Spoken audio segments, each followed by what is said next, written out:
Hello everyone, I'm Heather Dawson and it's a pleasure bringing you the best of California every week on our show. So let's start off our show with a trip back to Puerto Vallarta. Marco Gutierrez takes us to the resort that set the all-inclusive standard in Puerto Vallarta, now part of the Preferred Hotels and Resorts collection. Welcome to Velas Vallarta.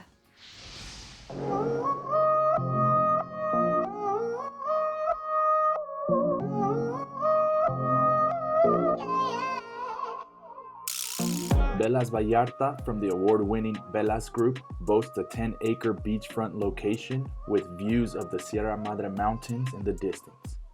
Located in the Marina Vallarta, it's one of the most exclusive areas of Vallarta, Nayarit.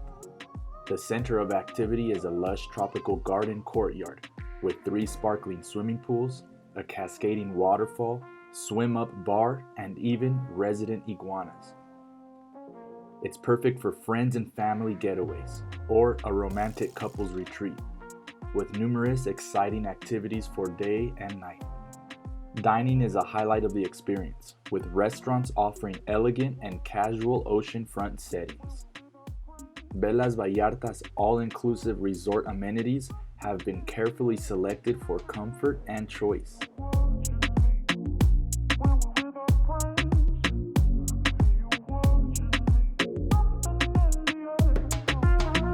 Welcome to Velas Vallarta. Here you're at your home. Here you have nothing to worry about. We're an all-inclusive, all-suite hotel. We're here for large families, large groups, couples, honeymooners, singles. We'll take you all in and we'll treat you as family. As an all-inclusive package, we have to say that we run one of the less complicated, less surprising types of all-inclusive, which means you won't find service charges in each and every restaurant. You won't find extra bills upon checkout. What you paid for is what you get. No paying for any more higher value. I do want to wish you all to come on down to Puerto Vallarta. It's a safe area, it's a beautiful area, and be our guests. We're here to welcome them. Thank you. Shops, art galleries, cafes, and Puerto Vallarta's famed nightlife are just a short ride away. All of this at the best quality at one all-inclusive price.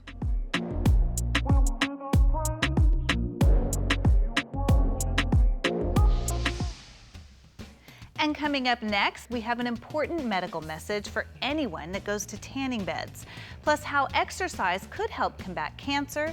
All this and more when we continue with California Life. Don't go away. Melanoma is one of the most common cancers in young adults, especially young women. If you use tanning beds before the age of 35, you have an 87% higher risk of melanoma. My friend Tina spent years going to tanning beds and soaking up the California sun, and is now fighting back after being diagnosed with stage 4 melanoma. Here's her story. The California sunshine. It's the reason that millions of people have moved to our state. But this beautiful sunshine can also have deadly consequences.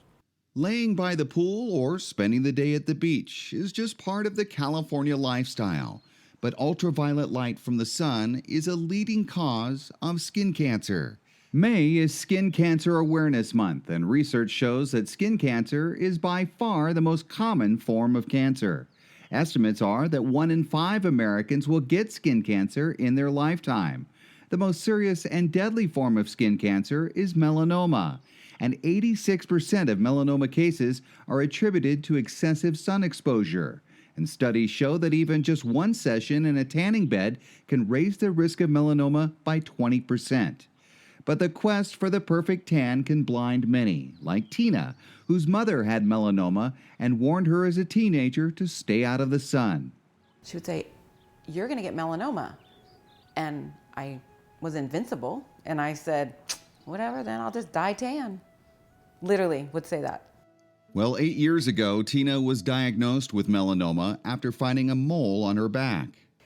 They removed it. It went 5 millimeters deep, which with melanoma, only 1 millimeter, it gets into your skin and can get into your lymph nodes.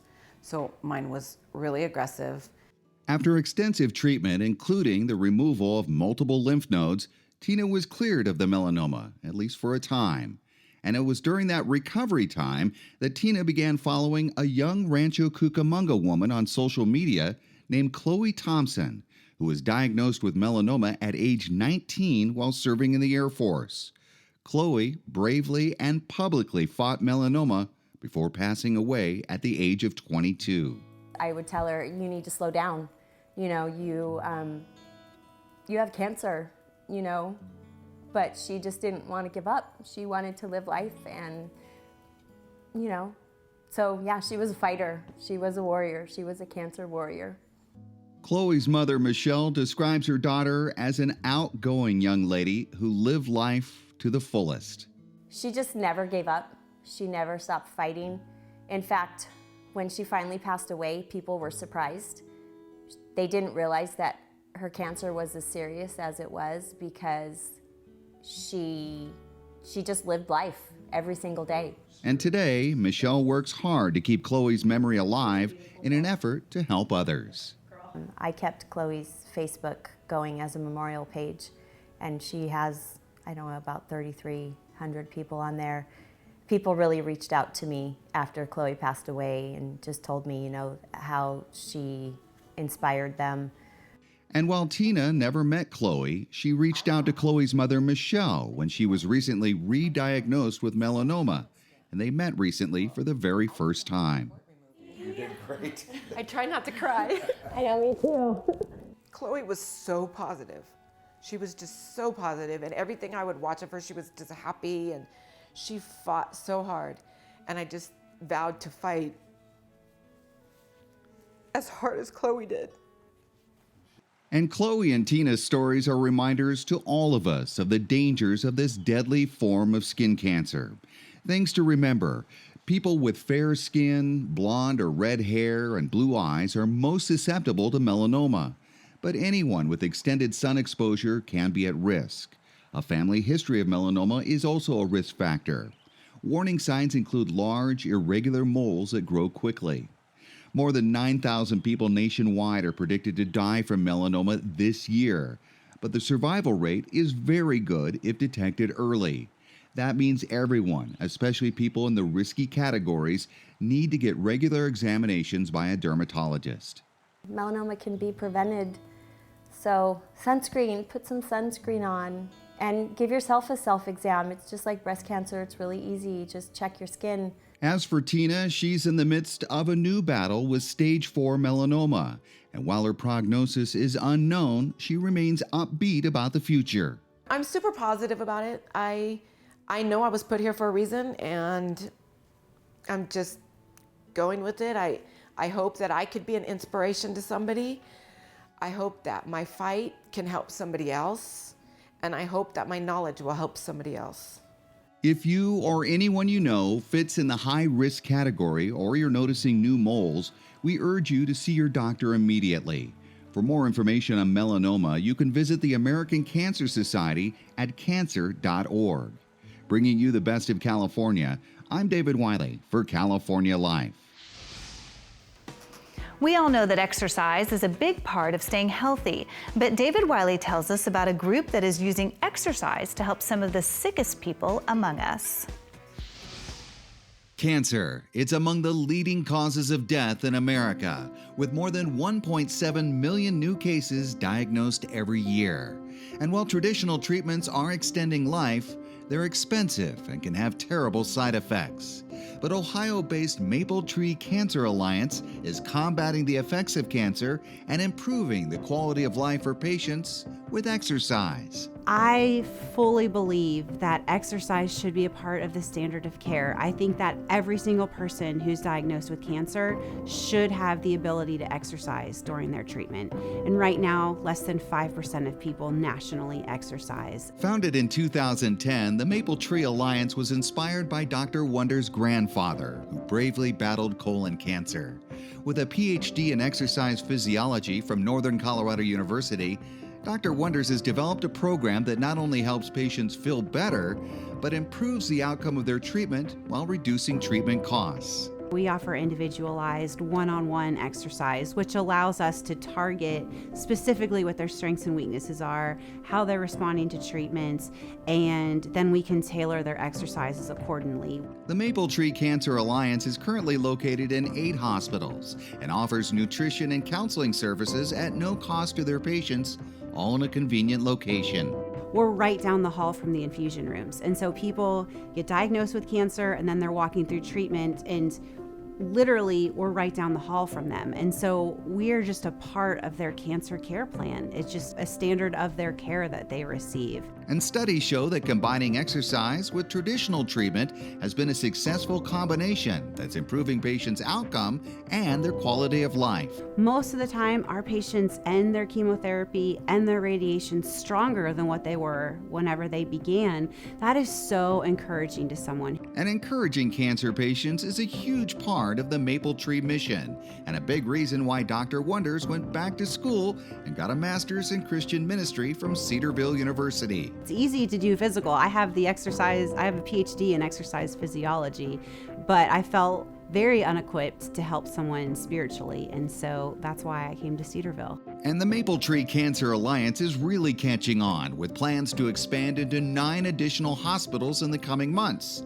and to go nationwide in the near future, expanding their efforts to help cancer patients throughout the U.S. These are real people who are going through probably the worst thing in their life, and we get to come alongside them and to make them feel better. And hearing the stories of the impact that we have is just what motivates us to continue. To learn more about the Maple Tree Cancer Alliance, go to mapletreecanceralliance.org. Bringing you the best of California, I'm David Wiley for California Life.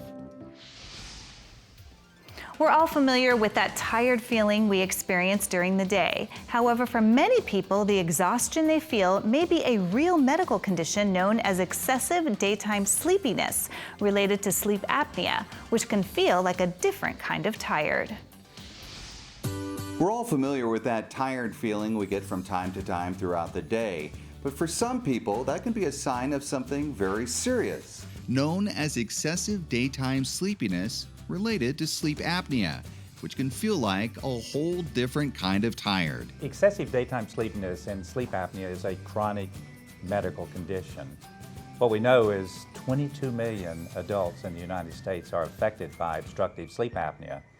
And one of the most common symptoms is excessive daytime sleepiness. And clinical studies show that 3 out of 4 people with sleep apnea experience excessive daytime sleepiness before receiving a CPAP. This can lead to problems with work, school, activities, and hobbies, and even your relationships. It is a different kind of tired. It's not your regular work hard all day and exhausted and go to bed at night. This is a tired where no matter how much sleep you get or exercise you do, you're tired. It has a significant impact on quality of life. This is a chronic disorder.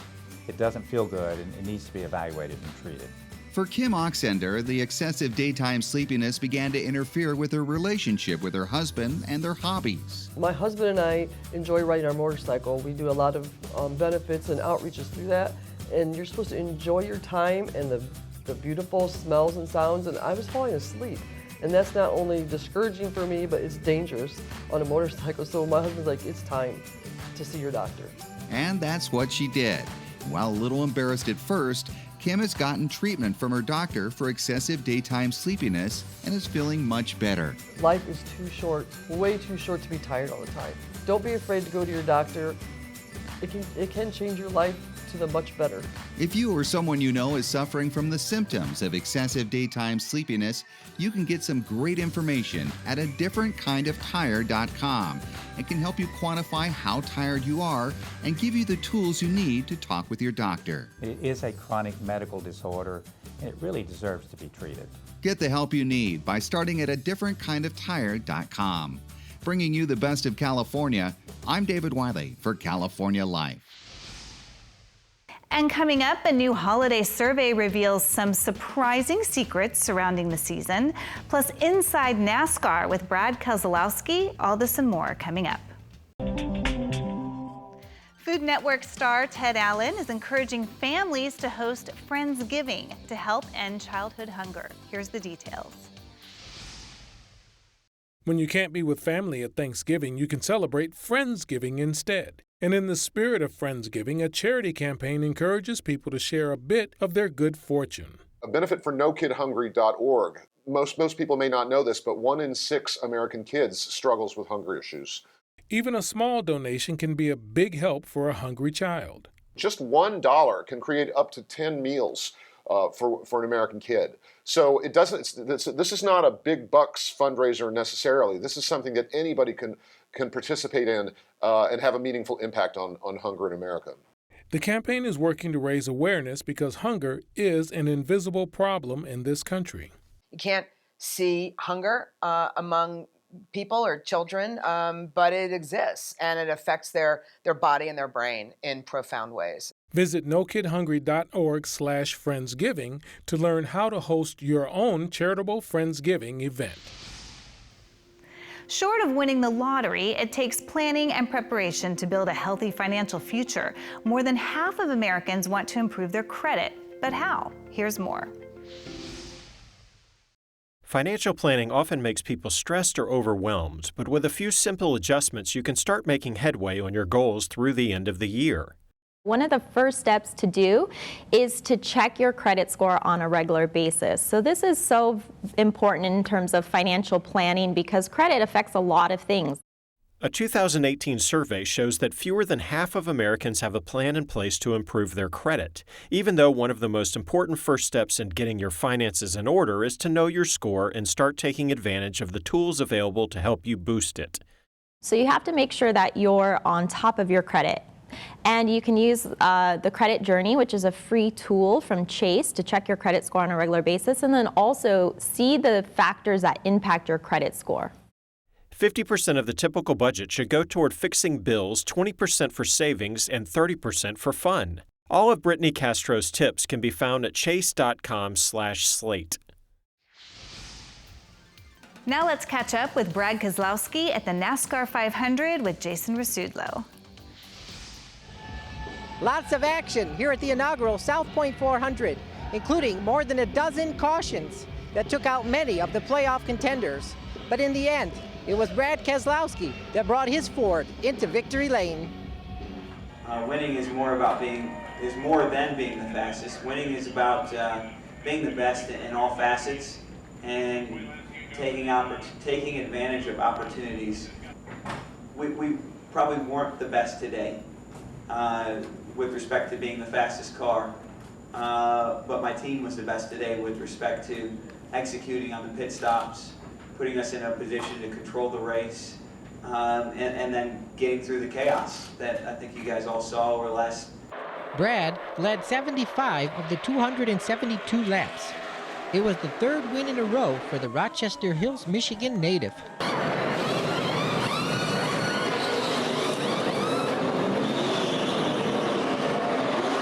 It was perfect. Brad was awesome. He did the perfect ride. There's nothing to say. He's awesome. It was definitely a scorcher for the drivers and fans alike, as temperatures were over 100 degrees for the entire race. Martin Truex Jr. led the most laps at 96 and won the first stage. Meanwhile, Joey Logano led 46 laps and Kyle Larson led 24. Once again, your winner, Brad Keselowski, here at the inaugural South Point 400 in Las Vegas. Bringing you the best of California, I'm Jason Rasudlo for California Life. And that'll do it for this week. If you missed any part of our show, go to our website, californialifehd.com. I'm your host, Heather Dawson. We'll see you next time. Watch us on our YouTube channel. Stay connected to our social media, like our blogs on Facebook. Follow our tweets on Twitter. And check out our posts on Instagram and Pinterest, where we bring you the best of California.